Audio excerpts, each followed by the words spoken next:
మమ్మల్ని ఇన్స్పిరేషన్ గా తీసుకొని మిగతా జనరేషన్స్ కూడా అరే మేము ఎట్లా పుట్టాంరా అనే కాకోకుండా అరే మేము ఈ అన్నోళ్ళు ఎక్కోళ్ళు ఇట్లా చేశారా మనం కూడా ఇట్లా చెయ్యాలరా మనం అంటే ఏంటో ప్రపంచానికి చూపించాలరా అనేటట్టు కాన్ఫిడెన్స్.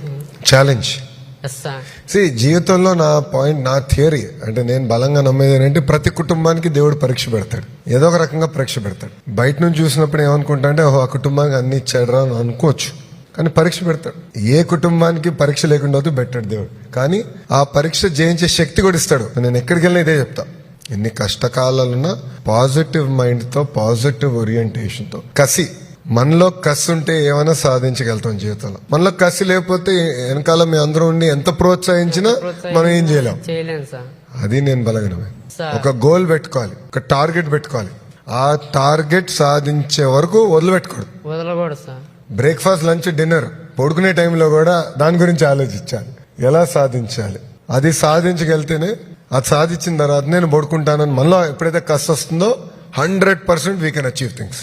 నేను చూసా జీవితంలో, నేను ఎంతో మంది చూసా. మాది చాలా పెద్ద కుటుంబం, నేను ఎంతో మంది సమస్యలు ఎదుర్కొంటాను చూశాను. వాళ్ళ కసున్న వాళ్ళందరూ బయటపడ్డారు.